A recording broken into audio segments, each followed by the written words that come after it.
में हम एक बड़े से महल के अंदर एक प्रिंस को देखते हैं जिसे अपनी दौलत और खूबसूरती पर काफी घमंड था और वो हमेशा दूसरे लोगों को नीच नजरों से देखा करता था। ये प्रिंस इतना ज्यादा बिगड़ा हुआ था कि वो अपने महल के अंदर सिर्फ खूबसूरत लड़कियों को अंदर आने की इजाजत देता था। और एक रात जब प्रिंस पार्टी के दौरान महल के अंदर खूबसूरत लड़कियों के साथ डांस कर रहा होता है, तभी बाहर तेज तूफान आ जाता है। अब उस तूफान में होने वाली बारिश से बचने के लिए एक गरीब बूढ़ी औरत इस महल के अंदर आ जाती है और वो बूढ़ी औरत शहजादे को एक गुलाब का फूल देती है। लेकिन प्रिंस उस बूढ़ी औरत के बदसूरत चेहरे को देखते हुए उस गुलाब के फूल को जमीन पर गिरा देता है और उस गरीब बूढ़ी औरत के चेहरे का मजाक उड़ाते हुए हंसने लगता है। वो बूढ़ी औरत प्रिंस को काफी समझाने लगती है कि खूबसूरती कभी भी इंसान के चेहरे पर नहीं बल्कि उसके दिल में होती है। लेकिन प्रिंस उसकी बातों पर ध्यान नहीं देता और लोगों के सामने उस बूढ़ी औरत को बुरा भला कहने लगता है। यह देखकर वो बूढ़ी औरत समझ जाती है कि प्रिंस के दिल में रहम नाम की कोई चीज नहीं है, इसलिए वो बूढ़ी औरत अचानक अपना रूप बदल लेती है और एक खूबसूरत लेडी में बदल जाती है। दरअसल वो बूढ़ी औरत एक जादूगरनी थी जो एक बूढ़ी औरत का रूप लेकर प्रिंस के पास आई ताकि वह प्रिंस के दिल के बारे में जान सके। और वो समझ गई कि प्रिंस के दिल में गरीब लोगों के लिए प्यार बिल्कुल भी नहीं है। अब जाकर प्रिंस की अक्ल ठिकाने आ जाती है और वो घुटनों पर आकर उस जादूगरनी से कहता है कि मुझे माफ कर दो। लेकिन अब जादूगरनी प्रिंस को कहाँ माफ करने वाली थी, क्योंकि कुछ देर पहले जब जादूगरनी ने प्रिंस से रिक्वेस्ट की कि प्लीज ये गुलाब का फूल एक्सेप्ट कर लीजिए, तब प्रिंस ने जादूगरनी के चेहरे का मजाक उड़ाते हुए उसके फूल को ठुकरा दिया था। इसीलिए अब वो जादूगरनी गुस्से में आकर अपने जादू से प्रिंस को जानवर यानी बीस्ट बना देती है। साथ ही प्रिंस को जितने भी लोग जानते थे वो जादूगरनी उन लोगों के दिमाग से प्रिंस को भुला देती है। यहाँ पर हमें यह पता चलता है कि उस जादूगरनी ने प्रिंस को जो फूल दी थी वह कोई आम फूल नहीं था बल्कि वह एक जादुई फूल था और उस फूल को एक्सेप्ट न करने पर जादूगरनी ने प्रिंस को श्राप दे दिया जिससे वह एक जानवर में बदल गया। और यह श्राप तभी खत्म होगा जब प्रिंस को उस फूल की आखिरी पंखुड़ी गिरने से पहले किसी से प्यार हो जाए और वह भी प्रिंस से प्यार करे। लेकिन उस फूल के आखिरी पंखुड़ी गिरने से पहले अगर किसी ने प्रिंस से प्यार नहीं किया तो प्रिंस हमेशा के लिए इसी रूप में रह जाएगा और वह दोबारा कभी इंसान नहीं बन पाएगा। अब काफी साल गुजर जाते हैं लेकिन उस महल में कोई भी अपना कदम नहीं रखता क्योंकि उस जादूगरनी ने लोगों के दिमाग से प्रिंस और महल को भुला दिया था। अब यहाँ सीन शिफ्ट होता है उस महल के पास वाले गांव पर, जहाँ हम एक लड़की को देखते हैं जिसका नाम बेल है। बेल को किताबें पढ़ना काफी पसंद है और आज भी वह एक नया किताब खरीदने के लिए जा रही है। बेल के फादर एक डिजाइनर हैं और वह अपनी बेटी बेल से काफी ज्यादा प्यार करता है। इसी गांव में गैस्टोन नाम का लड़का भी रहता है। गैस्टोन बेल को काफी पसंद करता है और वह बेल से शादी करना चाहता है, लेकिन बेल ऐसा बिल्कुल भी नहीं चाहती थी क्योंकि गैस्टोन एक धोखेबाज इंसान था और वह अक्सर गैस्टोन को इग्नोर कर देती। लेकिन गैस्टोन भी बेल का पीछा नहीं छोड़ता और वह किसी भी हाल में बेल से शादी करना चाहता है। एक दिन बेल का फादर किसी काम से जंगल के रास्ते शहर जा रहा होता है। जंगल के बीच में पहुंचने के बाद वह रास्ता भटक जाता है। तब सामने उसे एक दूसरा रास्ता दिखाई देता है। बेल का फादर सोचता है कि यह रास्ता शायद शॉर्टकट हो, इसलिए वह इस रास्ते पर चल पड़ता है। कुछ दूर आगे जाने के बाद तभी उसे जंगल से कुछ अजीब सी आवाजें सुनाई देने लगती हैं। बेल के पिता जब पीछे मुड़कर देखते हैं तो उसे पता चलता है कि जंगल के कुछ खतरनाक भेड़िए उसके पीछे पड़ गए हैं। यह देखते हुए बेल के फादर अपनी जान बचाने के लिए वहां से तेजी से घोड़ा गाड़ी को भगाने लगते हैं और भागते भागते वह एक महल के बाहर पहुंच जाता है। यह महल कोई और नहीं बल्कि वही महल है जिसे हमने कहानी की शुरुआत में देखा था। बेल का फादर इतने बड़े महल को देखकर हैरान रह जाता है और जब वो महल के अंदर आता है तो वो देखता है कि इस महल के अंदर कोई भी नहीं रहता। लेकिन हैरान करने वाली बात यह थी कि महल के अंदर कोई भी न रहते हुए महल के अंदर गरमाइश के लिए आग जल रही होती है। ये देखकर बेल के पिता को कुछ अजीब लगता है, लेकिन फिर वो इस पर ज्यादा ध्यान नहीं देता और तभी उसकी नजर खाने के टेबल पर पड़ती है जहाँ खाना ऐसे सजाया गया था कि जैसे कोई शहजादा उसे खाने आने वाला हो। अब बेल के पिता को बहुत ज्यादा भूख लगी थी, इसलिए वो बिना कुछ सोचे समझे खाने के टेबल पर बैठ जाता है और बड़े ही मजे से खाना खाने लगता है। लेकिन उसे पता नहीं था कि कुछ देर बाद उसके साथ कुछ ऐसा होने वाला है जिससे उसका होश उड़ने वाला था। और जब बेल का पिता मजे से खाना खा रहा होता है तभी अचानक टेबल पर रखा कप बेल के पिता के करीब आता है और हैरान करने वाली बात यह थी कि वह बेल के पिता से बातें करने लगता है। ये देखकर बेल के पिता बहुत ज्यादा घबरा जाते हैं और वहां से भागने लगते हैं। अब यहाँ पर सवाल यह उठता है कि वह कप आखिर कैसे बोल रहा था। दरअसल यहाँ पर जितनी भी चीजें पड़ी हुई थी वो पहले कभी इंसान हुआ करते थे, लेकिन जादूगरनी के श्राप की वजह से ये सभी के सभी चीजों में बदल गए। वही हम बेल के पिता को देखते हैं जो महल से बाहर आ गया होता है और तभी वो गार्डन में कई सारे सफेद गुलाब के फूल देख लेता है। बेल के फादर सोचते हैं कि मेरी बेटी ने फूल मंगवाया था, इसीलिए वो वहाँ से चुपचाप एक फूल को तोड़ लेते हैं और जैसे ही बेल के पिता फूल तोड़ते हैं तभी वहाँ पर बीस्ट आ जाता है। बीस्ट बेल के पिता पर काफी गुस्सा होता है क्योंकि बेल के पिता ने उसके गार्डन से गुलाब चुराने की कोशिश की, इसलिए बीस्ट गुलाब का फूल चुराने के जुर्म में बेल के पिता को कैद कर लेता है। लेकिन बेल के फादर का घोड़ा वहाँ से भाग जाता है और वह घोड़ा भागते भागते सीधा अपने घर आता है। बेल जब देखती है कि घोड़ा सिर्फ अकेला ही आया है और उसके फादर तो नहीं आए, ये देखकर वो फौरन समझ जाती है कि उसके फादर किसी मुसीबत में फंसे हुए हैं। इसीलिए बेल अपने फादर को ढूंढने के लिए उस घोड़े पर बैठ जाती है, जिसके बाद वह घोड़ा बेल को जंगल के रास्ते ले जाते हुए उसी महल में ले आता है जहाँ बेल के पिता कैद में है। बेल जब महल के अंदर जाती है तब वह चारों तरफ अपनी नजर घुमाती है, लेकिन वहाँ पर उसे कोई भी दिखाई नहीं देता। बेल वहाँ पर काफी आवाजें भी लगाती है कि यहाँ पर कोई है, पर उसे कोई भी जवाब नहीं मिलता। बेल भी परेशान हो जाती है कि आखिर इतना बड़ा महल खाली कैसे पड़ा है। अब जैसे ही बेल आगे बढ़ती है तभी उसके कानों में लोगों की आवाजें सुनाई देती हैं, लेकिन हैरान करने वाली बात यह थी कि उसे कोई भी दिखाई नहीं दे रहा था। दरअसल ये वही घड़ी और कैंडल स्टैंड बातें कर रहे थे। अब जब बेल उस घड़ी और कैंडल स्टैंड के करीब आती है तभी ऊपर से बेल को अपने पिता की चिल्लाने की आवाज सुनाई देती है, जिसके बाद वह फौरन ऊपर वाले फ्लोर पर चली जाती है जहाँ उसे अपना फादर एक कोठरी के अंदर बंधा हुआ दिखाई देता है। बेल के फादर उसे जल्दी जल्दी में बताते हैं कि यह सारा महल जिंदा है, इसीलिए जितना जल्दी हो सके तुम यहाँ से भाग जाओ, कहीं ऐसा ना हो कि वह बीस्ट तुम्हें देख ले। बेल पूछती है कि कौन सा बीस्ट, जिस पर बेल के फादर बताते हैं कि वह बीस्ट बहुत ही ज्यादा खतरनाक है। मैंने तुम्हारे लिए यहाँ से सिर्फ एक फूल तोड़ा था, जिसकी सजा के तौर पर उस बीस्ट ने मुझे यहाँ उम्र भर कैद में डाल दिया। बेल के पिता बेल से कहते हैं कि तुम जल्दी से यहाँ से भाग जाओ, नहीं तो वह तुम्हें भी पकड़ लेगा। अब इससे पहले कि बेल वहाँ से निकल पाती तभी वहाँ पर बीस्ट आ जाता है, जिसे देखकर बेल काफी घबरा जाती है क्योंकि वह बीस्ट बहुत ही ज्यादा डरावना लग रहा था। लेकिन बेल अपने डर पर काबू रखते हुए बीस्ट को ऐसा दिखाती है कि जैसे वह बीस्ट से बिल्कुल भी नहीं डर रही। बेल कहती है कि मैं अपने फादर से मिलना चाहती हूँ, लेकिन बीस्ट बेल को अपने फादर से मिलने से मना कर देता है। तब बेल बीस्ट से कहती है कि तुम कितने जालिम इंसान हो जो एक गुलाब का फूल तोड़ने की वजह से तुमने मेरे फादर को उम्र भर की कैद की सजा सुना दी। मेरे फादर ने सिर्फ एक फूल ही तो तोड़ा है और ऐसा करने के लिए मैंने ही उनसे कहा था, इसलिए तुम्हें मुझे कैद करना चाहिए। लेकिन बीस्ट बेल की बात मानने से इनकार कर देता है और कहता है कि मैं तुम्हें तुम्हारे फादर से मिलने के लिए कुछ देर तक दरवाजा खोल रहा हूँ, इसलिए तुम्हें अपने फादर से आखिरी बार जो भी कहना है कह दो, क्योंकि अगर यह दरवाजा एक बार खुल गया और बंद हो गया तो दोबारा कभी भी नहीं खुलेगा। यह कहते ही बीस्ट सेल का दरवाजा खोल देता है। बेल जल्दी से अंदर जाकर अपने फादर को गले लगाती है और बड़ी ही चालाकी से अपने फादर को बाहर धक्का दे देती है, जिसके बाद वो खुद उस सेल का दरवाजा अपने पीछे बंद कर देती है। अब बीस्ट ने जैसे कहा था कि एक बार अगर यह दरवाजा खुल गया और फिर बंद हो गया तो दोबारा कभी नहीं खुलेगा, इसलिए अब वो बीस्ट बेल के फादर को अंदर नहीं डाल सकता था। बेल के फादर कहते हैं कि तुमने ऐसा क्यों किया? तब बेल अपने फादर से कहती है कि तुम्हारा बाहर रहना ज्यादा जरूरी है। इसके बाद बेल का फादर वहाँ से जाने लगता है और अपनी बेटी से कहता है कि मैं जल्दी ही तुम्हें छुड़ाने के लिए मदद लेकर आऊंगा। और अब बेल यहाँ पर कैद हो जाती है। लेकिन जैसे ही बीस्ट वहाँ से जाता है तभी एक घड़ी और एक कैंडल दोनों बेल के पास आते हैं। दरअसल यह कभी इंसान हुआ करते थे, लेकिन जादूगरनी के श्राप की वजह से अब यह दोनों घड़ी और कैंडल में चेंज हो चुके थे। अच्छी बात यह थी कि यह इंसान के जैसा ही सब कुछ कर सकते हैं, जैसे चलना, बोलना, हंसना या फिर इंसान की तरह कोई भी काम करना। वो घड़ी और कैंडल स्टैंड दरवाजा खोलकर अंदर आ जाते हैं और बेल से बातें करने लगते हैं। यह सब देखकर बेल घबरा जाती है और बेल को कुछ समझ नहीं आ रहा होता कि यह सब क्या हो रहा है। यहाँ कैंडल स्टैंड बेल से कहता है कि घबराओ मत और हमारे पीछे आओ। बेल अब किसी तरह हिम्मत जुटाकर उनके पीछे जाती है और वो दोनों बेल को एक लग्जूरियस रूम के अंदर ले आते हैं और बेल से कहते हैं कि तुम यहाँ रह सकती हो।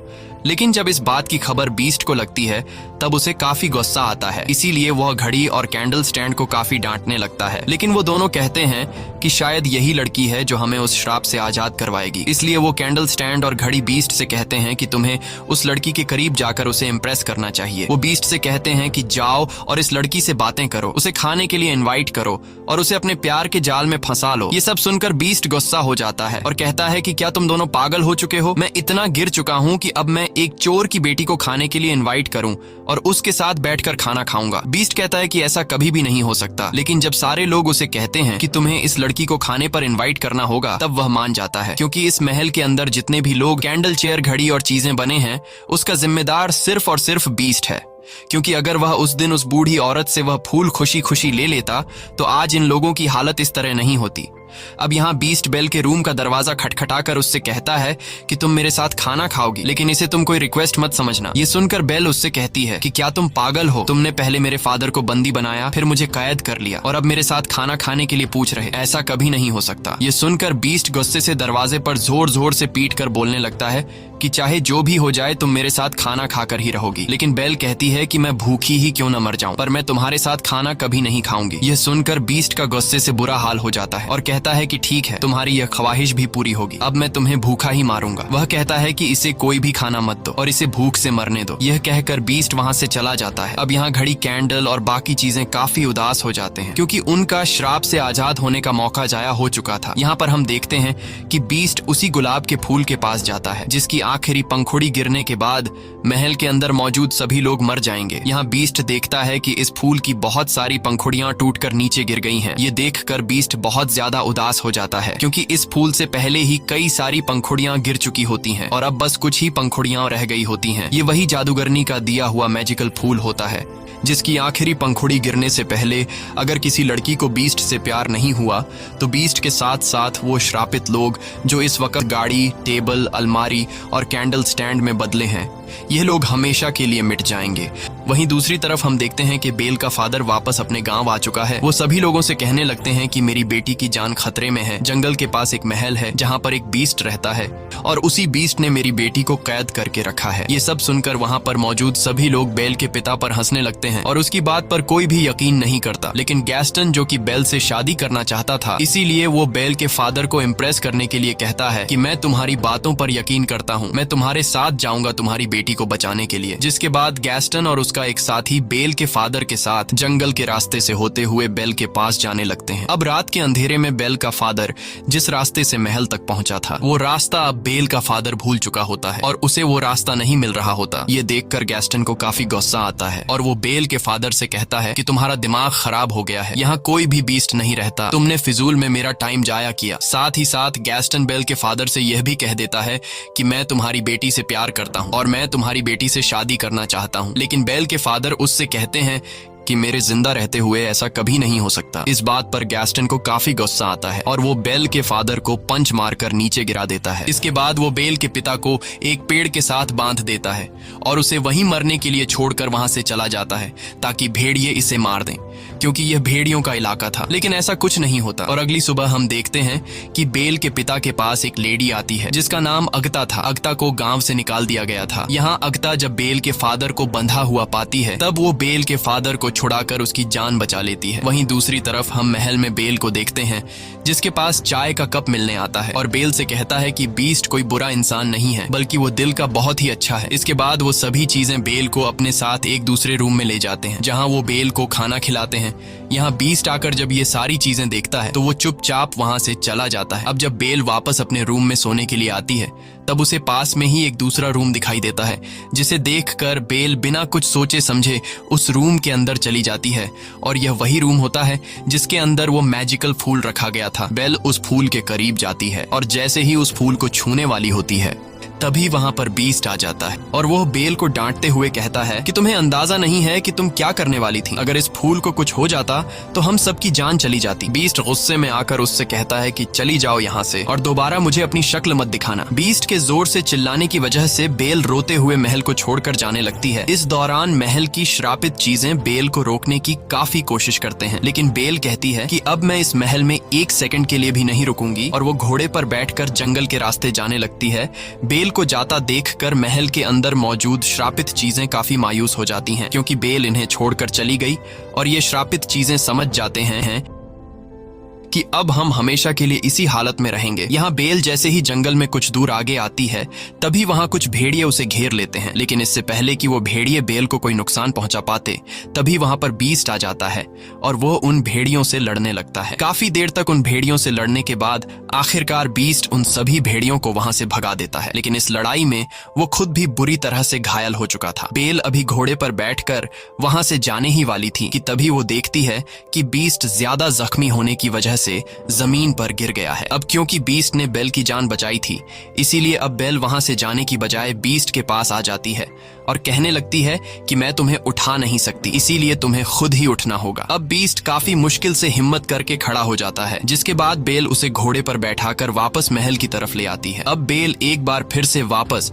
उसी महल में आ चुकी थी। महल में मौजूद सभी श्रापित चीजें बेल को दोबारा से देखकर काफी खुश हो जाती हैं, क्योंकि वो सभी चाहते थे कि बेल यहीं हमारे साथ रहे और बेल और बीस्ट को एक दूसरे से प्यार हो जाए, जिसकी वजह से श्राप का असर खत्म हो जाएगा और सब कुछ पहले की तरह वापस नॉर्मल हो जाएगा। यहाँ वो चीजें बेल को अपनी पूरी स्टोरी बता देते हैं कि उस फूल की आखिरी पंखुड़ी गिरने के बाद हम सभी मारे जाएंगे, लेकिन ये चीजें बेल को पूरी बात नहीं बताते कि उस फूल की आखिरी पंखुड़ी गिरने से पहले तुम दोनों को एक दूसरे से प्यार हो जाना चाहिए, क्योंकि अगर ये चीजें बेल को पूरी सच्चाई बता देते तो बेल समझ जाती कि ये लोग मुझे जबरदस्ती बीस्ट के प्यार में धकेलना चाह रहे हैं। और ये सब पता चलने के बाद बेल को बीस्ट से असली वाला प्यार कभी नहीं हो पाएगा। यहाँ हम देखते हैं कि बेल बीस्ट के पास जाती है और वह बीस्ट के जख्मों पर मरहम पट्टी करने लगती है। साथ ही वो बीस्ट के जख्मों पर मरहम लगाते हुए बीस्ट को कुछ शेर सुनाती है, क्योंकि बेल को शेर और शायरी और बुक्स पढ़ने में काफी इंटरेस्ट था। लेकिन जब बेल शेर पढ़ती है तब बीस्ट उस शेर के आगे का हिस्सा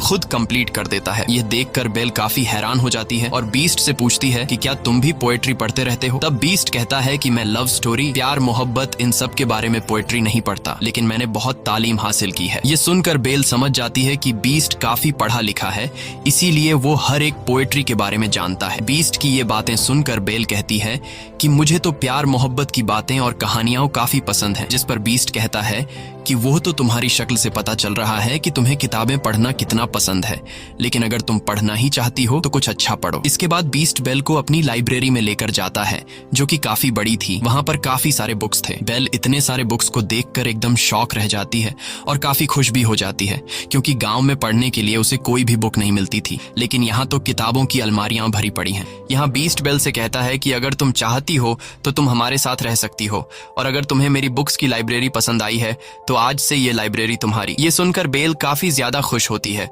और फिर वक्त के साथ इन दोनों की दोस्ती गहरी होने लगती है।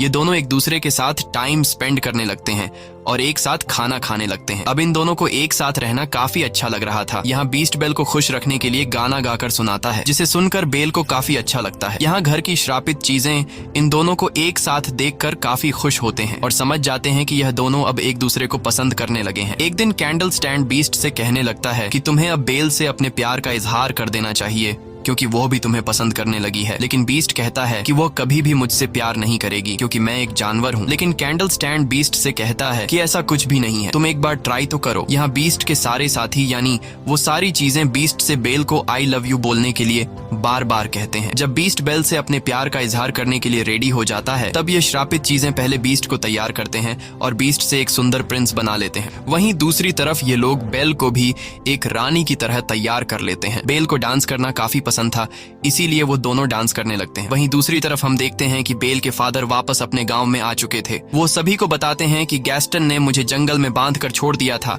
ताकि जंगल के खूंखार भेड़िए आकर मुझे खा लें, लेकिन गैस्टन ये सब मानने से इनकार कर देता है और कहता है कि यह बूढ़ा झूठ कह रहा है। यहाँ बेल के फादर के साथ अगता भी होती है, जिसने बेल के फादर की जान बचाई थी, और यहाँ अगता भी बेल के फादर के हक में गवाही देते हुए लोगों को सारी सच्चाई बता देती है कि गैस्टन ने बेल के फादर को जंगल में बांधकर उसे भेड़ियों का खाना बनने के लिए छोड़ दिया था। लेकिन गैस्टन अपने किए से बिल्कुल मुकर जाता है और कहने लगता है कि यह लड़की झूठ बोल रही है। साथ ही वो कहता है कि अगता की गवाही कोई मायने नहीं रखती, क्योंकि इसे तो पहले से ही गांव से निकाल दिया गया है। अब यहाँ पर गैस्टन का साथी भी झूठ बोल देता है और कहता है कि गैस्टन जो भी कह रहा है वो सच कह रहा है। अब एक बंदे की गवाही को सुनते हुए सभी गाँव वाले गैस्टन की बातों पर यकीन कर लेते हैं और सभी लोग यह समझने लगते हैं कि बेल के फादर की दिमागी हालत बिगड़ चुकी है और उसके ऊपर कोई शैतानी साया है, इसीलिए वो उल्टी सीधी हरकतें कर रहा है। अब यहाँ गांव के लोगों को लगता है कि अगर यूं ही बेल के फादर को खुला आजाद छोड़ दिया गया तो वो हमारे लिए खतरा बन सकता है। इसीलिए ये सभी बेल के फादर को पकड़ लेते हैं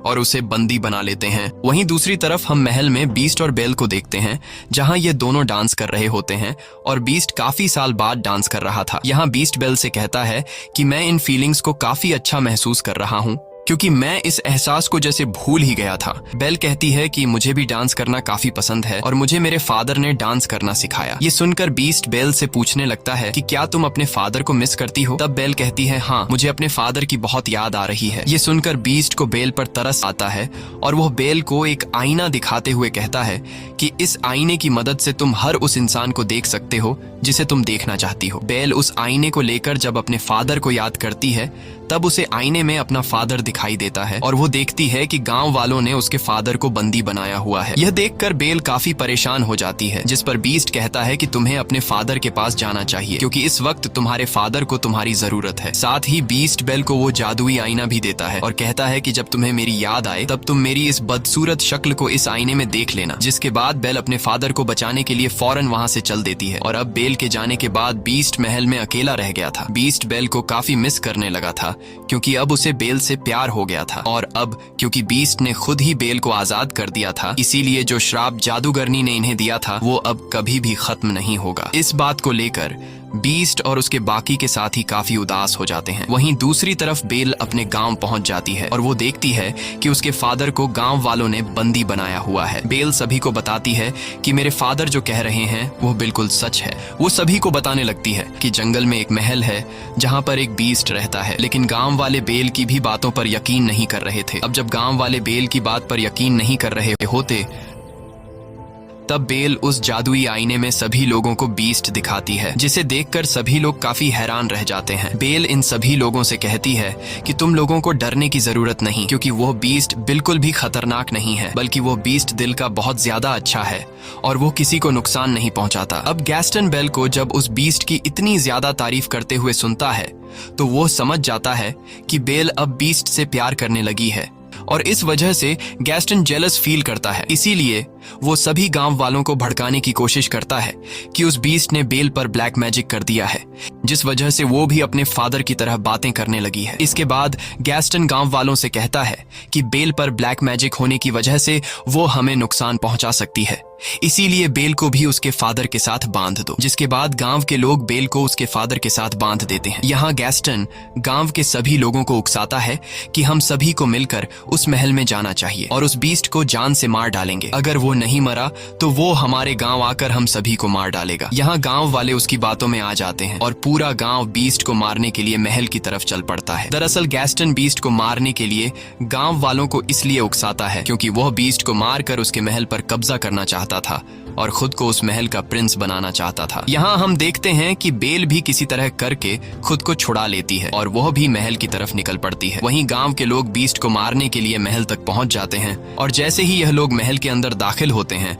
तब बीस्ट के सारे साथी यानी गाड़ी, कैंडल स्टैंड और बाकी चीजें इन लोगों पर हमला कर देते हैं। गांव के लोगों को कुछ भी समझ में नहीं आ रहा था कि यह सब क्या हो रहा है, क्योंकि उनके आंखों के सामने कोई इंसान नहीं बल्कि बेजान चीजें थीं। वहीं पर हम गैस्टन को देखते हैं जो कि बीस्ट के पास पहुंच जाता है, लेकिन बीस्ट काफी उदास होता है क्योंकि बेल के जाने के बाद उसे कुछ भी अच्छा फील नहीं हो रहा था और वो बेल को काफी मिस कर रहा था। गैस्टन बीस्ट से कहता है कि तुम्हें क्या लगता है कि बेल तुमसे प्यार करती है? तुम्हारी ये सोच गलत है, क्योंकि बेल ही तुम्हें खत्म करने के लिए हम सभी गांव वालों को यहाँ भेजा है। ये सुनकर बीस्ट काफी ज्यादा मायूस हो जाता है और तभी गैस्टन बीस्ट को शूट कर देता है, जिससे बीस्ट नीचे गिर जाता है। लेकिन नीचे गिरने से पहले बीस्ट टेरेस की एक लकड़ी को पकड़ लेता है। अब इससे पहले कि गैस्टन बीस्ट को मारने के लिए दूसरी गोली चला पाता, तभी वहां पर बेल आ जाती है और बेल गैस्टन का हाथ पकड़ लेती है ताकि वो बीस्ट को गोली ना मार सके। लेकिन इस हाथापाई में गैस्टन का पांव फिसल जाता है, जिससे वो नीचे गिर जाता है और उसके हाथ से बंदूक भी छूटकर नीचे गिर जाती है। अब बीस्ट भी ऊपर आने की कोशिश करता है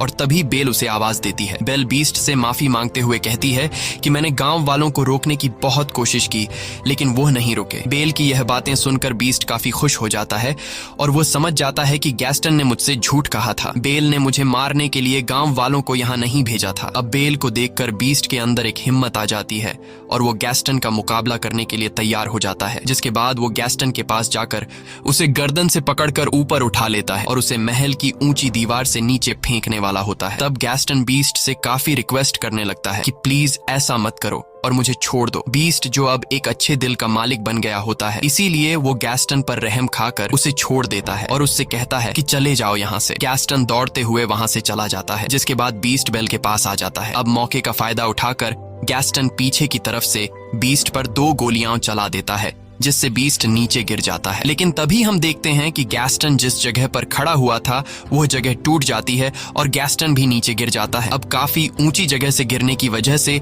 गैस्टन की वहीं पर मौत हो जाती है। यहाँ बेल दौड़ते हुए बीस्ट के पास आती है और उसे बचाने की कोशिश करती है, लेकिन अब बीस्ट की हालत काफी खराब हो चुकी थी, क्योंकि अब वो काफी इंजर्ड हो चुका था और वो अपनी आखिरी सांसें ले रहा होता है। तब बेल बीस्ट से कहने लगती है कि अब मैं तुम्हें कभी भी छोड़कर नहीं जाऊंगी।